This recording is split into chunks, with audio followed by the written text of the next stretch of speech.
Hello everybody, welcome to this edition of R&B Reviews. I'm Rob, your host, and once again my guest reviewer slash comic book expert is Mr. Darren.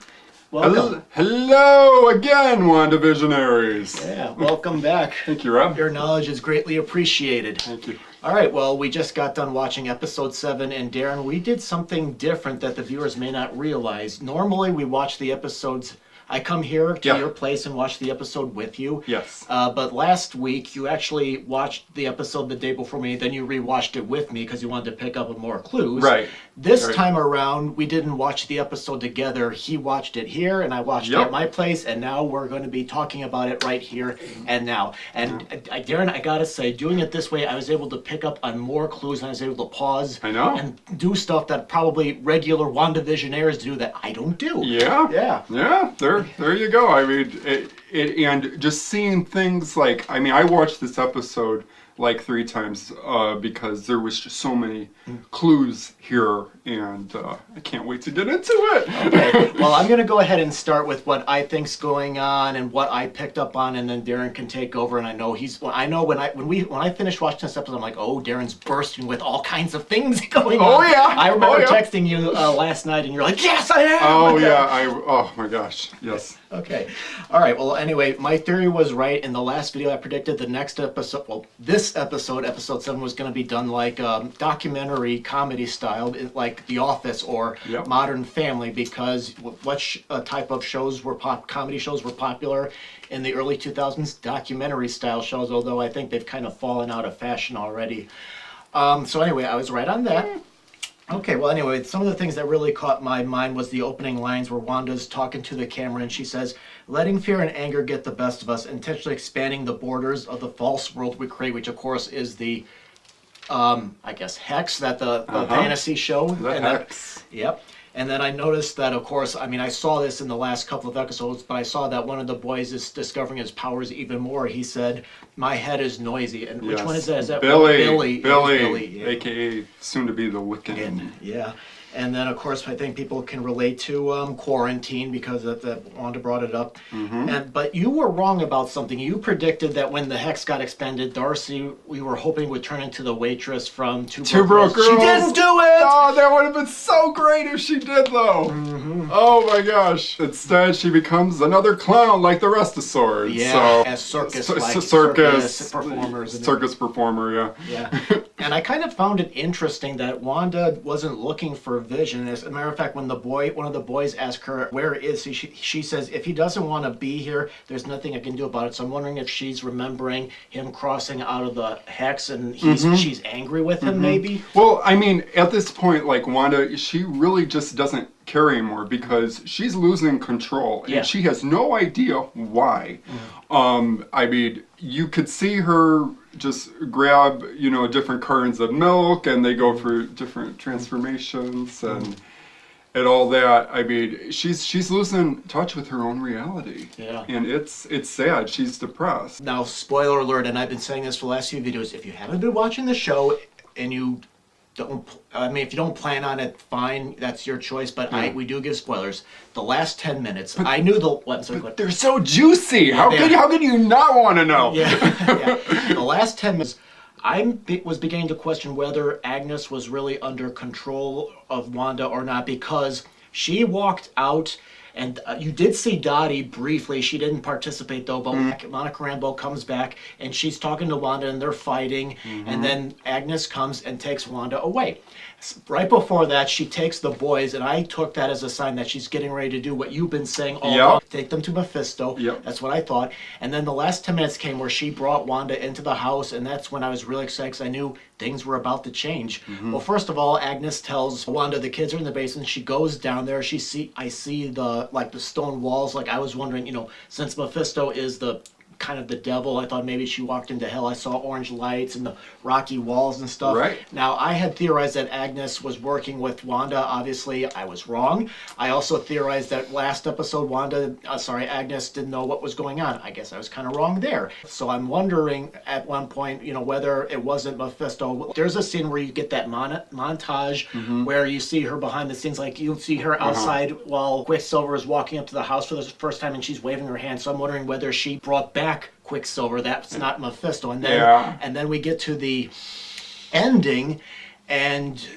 I guess I don't know. And then of course there's a scene in the middle of credits where Quicksilver comes back. So now I don't know if Agnes is working for Mephisto or whether she's controlling everything, but she did admit she was Agatha Harkness, so that's what I picked up on. Okay, now let's talk about the. Okay, go on. Okay, so before all that happened, there was this commercial, and you hit the nail on the head when you said, "Oh, maybe there would be like some depression commercial or anything," because those got popular during the 90s. Yeah.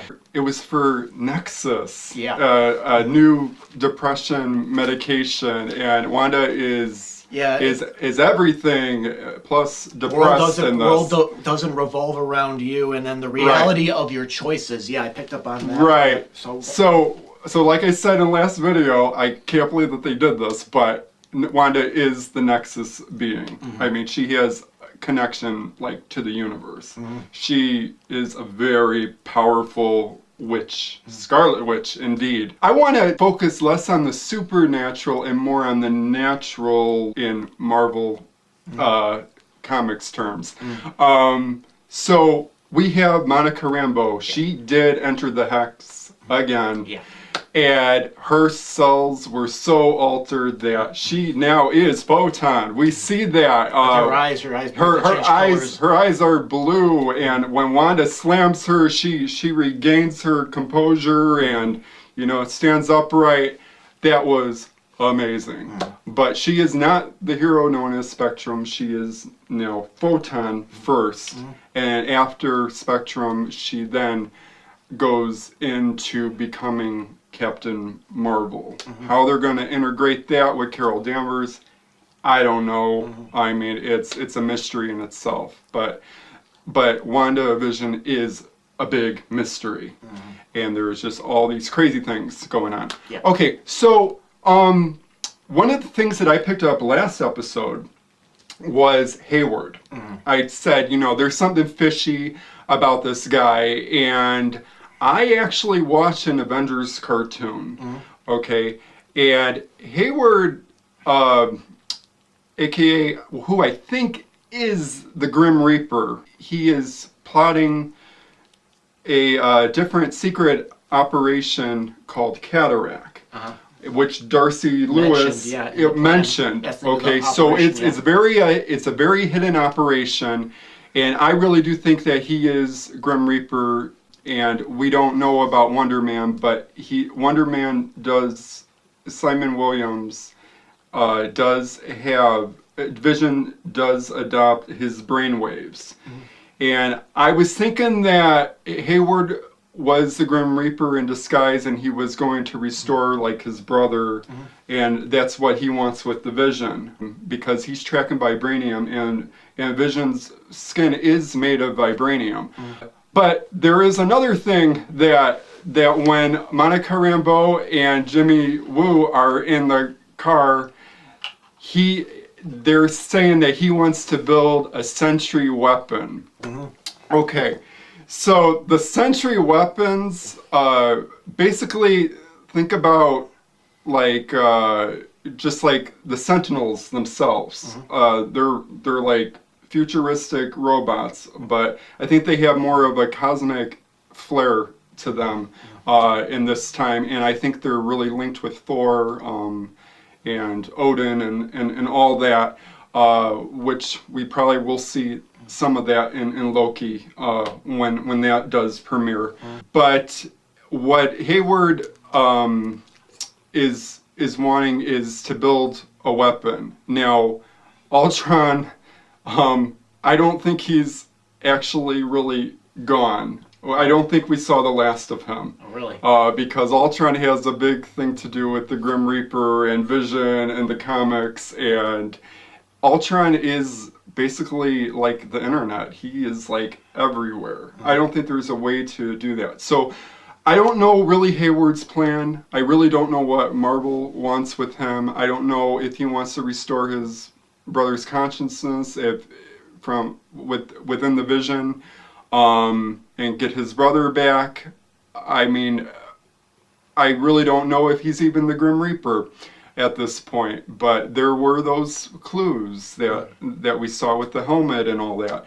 Okay, so I'm thinking that he wants to build a weapon, and that's going to link to the Sentry, which is Kree technology again, and that's going to lead into the Secret Invasion, because Kevin Feige did say that there will be a show called The Secret Invasion. So I'm thinking that's where that's going to link up to. I really don't know about Hayward at this point. I know that there is mention of Hayward through another character that I'm going to get to pretty soon, his origin, Kathan. But I really don't know if he's possessed or what's going on in Westview at this point. It's just driving me crazy just trying to figure out what they are actually doing. Yeah, I just don't know. But I do know that if you look after WandaVision premieres into the credits, the main producer of WandaVision is Chuck Hayward. So I'm thinking that Hayward is just a made-up name. So that's what I'm thinking right there. Okay, so we're done with Hayward. Yeah. Now we have this whole thing with Monica Rambeau. She has a guy on the other side that's an aerospace engineer. In last video I said astrophysicist. I don't know what I was talking about. Of course, Reed Richards could be many things. Yeah. He is a genius. But that's not the only genius that could be this mystery aerospace engineer. But before I talk about them, I want to cover Reed Richards. In that scene with Jimmy Woo and Monica Rambeau and Lieutenant Goddard, I think her name was, off in the distance you could see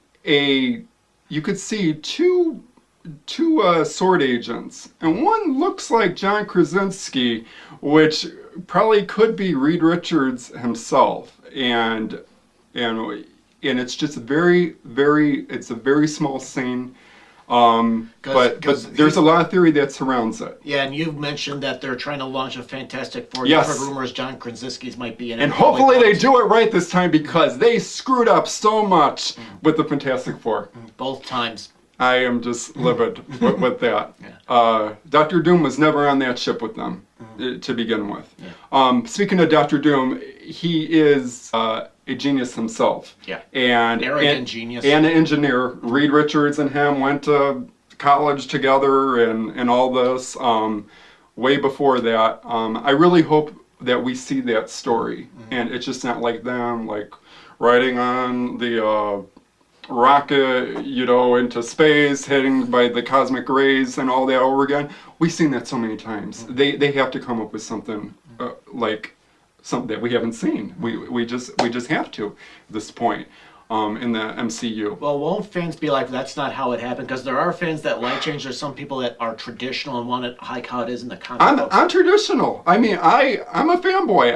I love the classics. You give Hollywood a creative license, that's when we have trouble and fans being unhappy. So I really hope that Marvel listens. So far in WandaVision, I do see a lot of classic just literature and everything just playing out within the comics, and I just love every single episode of this WandaVision. I'm just in total awe. So we have the aerospace engineer. Okay, so we have Reed Richards, we have Victor Von Doom, which also has in the comics of 616, where I think they're taking most of these things, is he does have a romance with Scarlet Witch too. But that's later on when she finds Billy and Tommy once again. So whether you're thinking that they're gone forever, they're not. They are not, because we do have the Young Avengers, like I mentioned before, slated for earlier, and I think they're really setting that up with the evolution of Kate Bishop and Cassie Lang, Ant-Man's daughter, stature, and all that cool, really awesome stuff. So it could be Reed Richards, it could be Victor Von Doom, but it also could be Beast himself, who is an engineer from the X-Men. We do see Evan Peters. Okay, so, and these the X-Men are young enough to where they can reclaim their roles as their actual roles of Quicksilver and X-Men and all that, which begs the question: Doctor Strange in the multi-universe, the multiverse, which that would really be acceptable in that aspect to integrate all that together, where we don't even have to recast the X-Men anymore. So I really don't know what to expect, but it's just really really crazy what they're doing. So it could be Beast, it could be Hank Pym himself. You know, we don't know who Monica Rambeau has for this aerospace engineer, but they did talk about the astronaut program, and I really do think that it's Reed Richards himself, Mr. Fantastic. So, okay, so now we're out of the whole earthy kind of realm, kind of stuff that isn't supernatural. We're going to get into the supernatural. Ooh, yeah. But one thing that and who brings on the supernatural is Agatha Harkness herself. Like I Agnes. said, she finally admitted who she was. I love that little montage where it's like the Munsters, like they did the Munsters. Oh yes, and I caught on that right away. I'm glad that you said that. But I also see kind of like a visitor, kind of Hansel and Gretel thing with like she takes the twins and all that to her house. And she really stands up for Wanda against Monica. So she really wants Wanda. And she does want Wanda. And the twins to find out that she is a witch. So, okay, so I mentioned that Agatha could be serving Mephisto, which Billy and Tommy are the shards of his soul, and I'm thinking that's what it is. But really, Agatha is a good guy in the comics. She is a hero. She is this magical babysitter, which she's kind of, we're seeing that with Tommy and Billy, you know,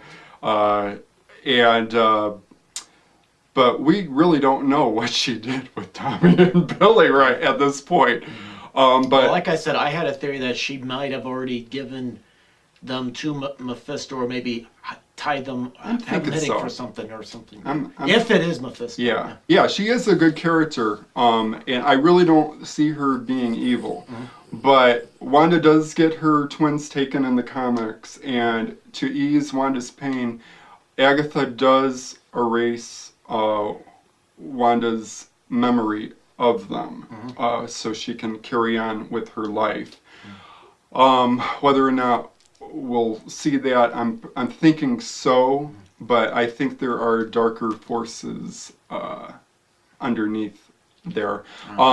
Okay, so all right, so in the comics, with Mephisto, he appears as a fly in the first appearance, but it dates back also to the Silver Surfer when he gets into this whole cosmic universe thing, and he does shapeshift quite a bit. And we've seen a stork so far. We've seen a puppy.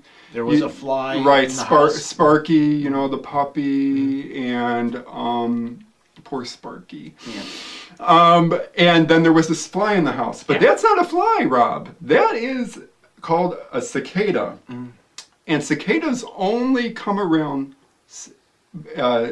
within 7 years of their lifespan.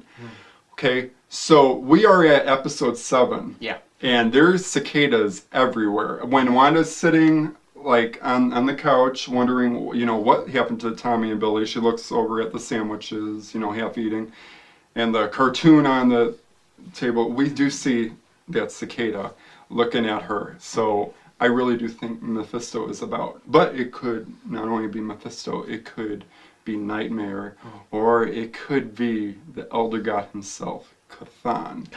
Yeah, and with Cthon, I have to consult my my magical book right here, the Darren holds.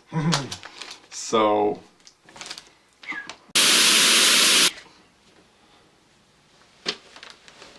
you look good, Rob, as Rob Thon. I feel creepy for some reason. Oh, well, he's a very creepy character, indeed. Okay, so now we're into the supernatural.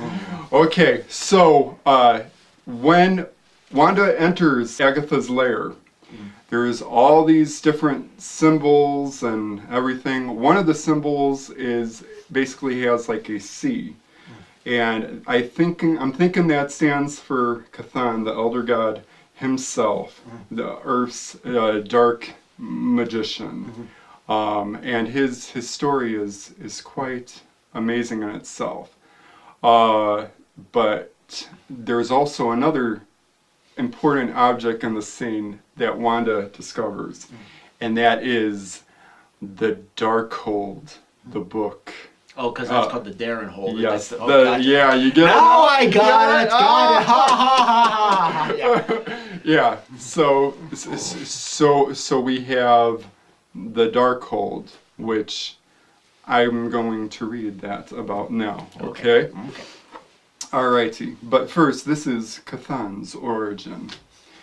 And this isn't the first time we've seen Cthulhu. He was in the first Avengers and it was at the end credits scene when he first introduced Thanos, because he basically is a servant to Thanos. He was that dark hooded figure.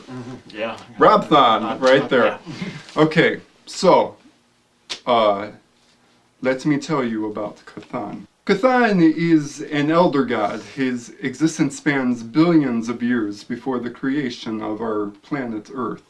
He and his siblings, the gods and goddesses known as Set, Oshtar, and the goddess of Earth, Gaia, ruled Earth for 1 billion years. They were created by a sentient life force of the biosphere of Earth, known as the Demiurge. He, over time, and the gods themselves degenerated and turned into demons.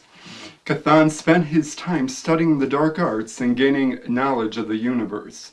Both Set and Oshtar were transformed into demons along with him, but Gaia, the goddess of Earth, was not corrupted. She begged the Demiurge to vanquish the demons, and the Demiurge had her conceive another god called Atum, in which we know him from Egyptian culture by the name of Ra, the god of the sun. Atum was given the power to slay demons, and he transformed into a being known as the Demigorge, which was also known as the Eater of Gods. Cthulhu feared for his life, and this caused him to escape into his own dimension, which he called the Flickering Realms, a realm between Earth and the so-called universe. The Flickering Realm offered him refuge for a while, but before Cthulhu retreated from Earth, he inscribed his knowledge of the dark arts and the universe on indestructible pages of parchment, which he fashioned into a book called the Darkhold, in which he concealed the Darkhold in the depths of a mountain called Wundagore in Transia. This is where it gets good. Eastern Europe, the birthplace of Wanda and Pietro, the Scarlet Witch and the Quicksilver themselves. Cthulhu is known as the Earth's dark magician. He is known as the Other, which we know him in Avengers as the Other, and he made an appearance in that movie. He also serves Thanos, as we mentioned. Cthulhu is said to be the creator of the first vampire. Oh, wow. Yeah, we know who that is. Yeah. Dracula, which can lead into Morbius maybe too. The Darkhold book, in which he offered, serves a physical link between Earth and the Flickering Realms. Should Cthulhu ever want to return to Earth? But before Cthulhu left Earth, he appeared to Wanda and Pietro's biological mother, Magda Maximoff. He placed his hand on Wanda's forehead, marking her to be his superior vessel, the Nexus being, the Scarlet Witch. But Cthulhu became trapped in his own dimension, so he needed servants to do his bidding. His consciousness, like Mephisto, struck deals with people on Earth in exchange for their souls. Oh, Ooh. He granted them his knowledge and power in a book he called The Darkhold. Now in the comics, both Wanda and Pietro do become possessed by Cthulhu and almost overthrow all the Avengers. So in addition to Mephisto and Nightmare, Agatha could very well be the servant, or could be possessed by Cthulhu. And she could be offering the twins as sacrifice for Cthulhu, too. Because she is a very powerful Salem witch that was actually burned at the stake by her own creations, the Salem Seven, which could be those townspeople, including Dottie herself. But I think Dottie is really Clea, which I mentioned last, Doctor Strange's love interest, and a dork sorceress herself. Or could she be the enchantress herself too? So, yeah, yeah. So there is a lot of supernatural going on in Westview. Okay, so the Salem Seven, and she was actually burned at the stake by her own creations, the Salem Seven, and her son Nicholas Scratch. But evil witches, regardless, serve their dark masters, and there are the hexagonal clues all over her lair. And notice how Agatha herself doesn't hold a black cat. She's holding a rabbit. That's Senior Scratchy, which she has a son that tried to overthrow her. Nicholas Scratch. So it makes perfect sense at this point. But I also wonder if Mephisto has taken Ebony, and I mean, it has to be something really horrible for Agatha to be a good guy in the comics, to be such a supervillain right now. This can't be her, is what I am thinking. But I don't know. We're just gonna have to see. But she could also bargain with Mephisto and Cthulhu himself to hold all that power in the Darkhold, by exchanging her own soul for knowledge and power of the dark arts. I mean, we just don't know. So I'm just thinking her being the nanny of the Fantastic Four, their son Franklin Richards. There's no way that Agatha could be this evil right now. There has to be something more to this. So now do you think Mephisto is no longer behind it? It could be Cthulhu, or could they both be behind it? Or okay, so that begs the question: the Doctor Strange and the Multiverse of Madness. This is absolute madness right now, because we have three different villains. Who kind of almost do the same thing, with their abilities and their whole different schemes in the comics.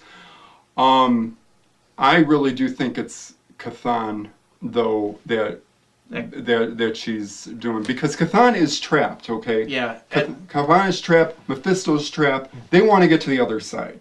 So, what better way to do this than to offer sacrifice of children? Yeah, that kind of makes sense, because since they already introduced Cthulhu Avengers, that saves from having to introduce a new character, which could be Mephisto. Yes. And I do want to just briefly touch on Mephisto. May not have appeared in this universe, but he was in the Ghost Rider movies with Nicolas Cage, played by Peter Fonda. Yes, he was, and that's a story within itself. Just.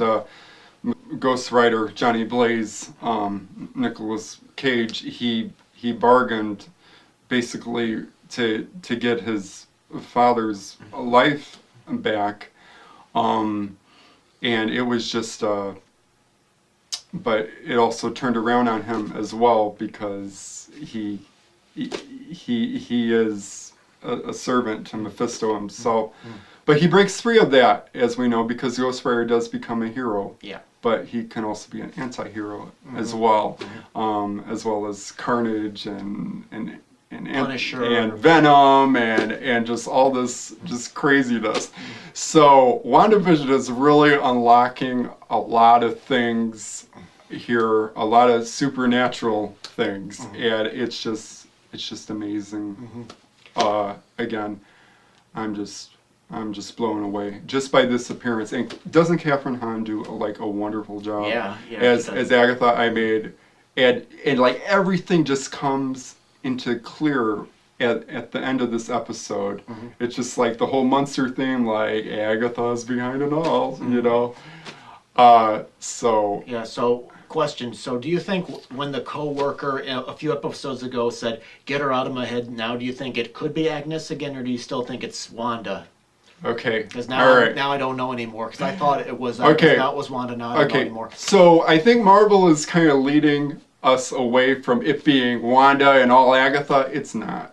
It's not.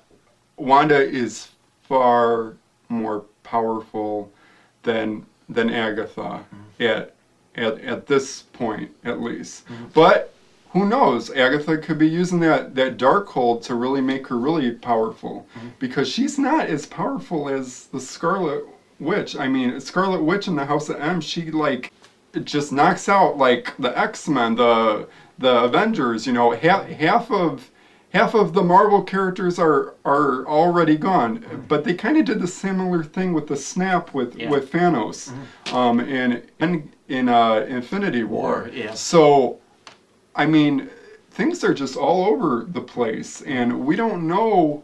But one thing that they're going to do is do it with finesse, where we can understand it all. Yeah. Because this whole Cthulhu thing, I mean, it is nuts, isn't it?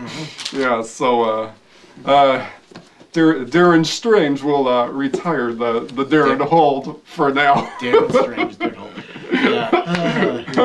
Yeah, Rothon. Rothon, yeah. Well, No. I don't know what they're gonna do for a show next week, because right now right now they would be doing this decade, and there's honestly I don't think there's really the comedy shows just they're just kind of like doing straight camera like Malcolm in the Middle almost. Yeah, But with it's strict MCU at this point. I'm thinking. I'm thinking really. I think we saw just the last of that whole screen, like tributes to sitcoms. Yeah, sitcoms with Agatha's appearance. I mean, I really do like her opener at the end. That's it. We're in the MCU now, and that's where Marvel wants us to be. That's where all the shows are going to take place after this. Falcon and the Winter Soldier and Loki and She-Hulk, yeah, Hawkeye, and that one stained glass scene in Loki is connecting a lot of dots, especially with the other timekeepers and Immortus too, that we'll get into as we do make these videos. But right now we got to focus on WandaVision, because I know my head is all over the place, and I know you guys, your heads are all over the place. I mean, we're just. And sadly, it's going to be coming to an end very soon. I know. We have 2 more episodes left. Yeah. I gotta say, I am gonna miss the tribute sitcoms, like when they did black and white stuff. I'm gonna miss that. Yeah. It was good. They were great. Yeah, it was. I mean, I thought. Well, not only the 50s, but the 60s, 70s, 80s, and the early 90s were amazing as well. So, yeah, we, like Wanda says in the preview, we just don't know what to expect from WandaVision. But there's clues everywhere in this episode, just like there has been previous to them. But we know Agatha was behind all the chaos. And Wanda, she really wanted to form a wonderful life for herself, but her happiness is threatened by just villainous unknowns. But we do know one, and that's Agatha, unfortunately. Yeah. So. All right. Well, I got nothing else. How about you? Anything else, Dr. Strange or Darren Strange? Darren Strange, yes. All I could say is just keep watching WandaVision, because I think it was slated. Okay, so it was slated for 6 hours. I don't think we're at that 6 hour point yet because each episode has been 30 Roughly minutes 30 or 38 minutes or something like that. So I'm really expecting a big finale. Like a 1 hour finale or Yeah, something. but to end the video, I am going to go into that credit scene, so to speak, with Monica discovering that Agatha's lair, and we have Evan Peters, who's like Snoops or something like that. Monica's snooping around the house. She's snooping around the house. So I'm also thinking that since Cthulhu possessed Wanda and Quicksilver in there, I'm thinking that Quicksilver could be Cthulhu, like have his consciousness be possessed by that, or it could be Agatha's husband Ralph, Mephisto. So we're just gonna have to see as events unfold. I mean, at this point, I don't know. I just don't know anymore, Rob. I just don't know. Okay. Wanda's driving me nuts. And so is Agatha. Yeah. All right. Well, I mean, if you guys have ideas of your own, please put them in the comment box below, and feel free to check out the other videos of WandaVision, and also check out some other movie reviews and other things that you can watch in the comforts of your own home. And Darren, thank you again for your knowledge and reading from the Darren Hold. Oh yes, you're welcome, Rob. You're welcome. So, all right. Thank you guys for watching, and we'll see you next time when we analyze episode 8. And I think, like you said, I think now it's game changer time again. Oh, it's totally game changer. Okay, we will see you later in the beyond. Yeah. Well, Darren, I've got to say, I got to give you a hand. Oh, oh, that's funny. Yeah. That's funny. Boy, you definitely do have Cthulhu's personality, a dark personality. Okay. All right. Take care, everybody. Okay, take care. Bye.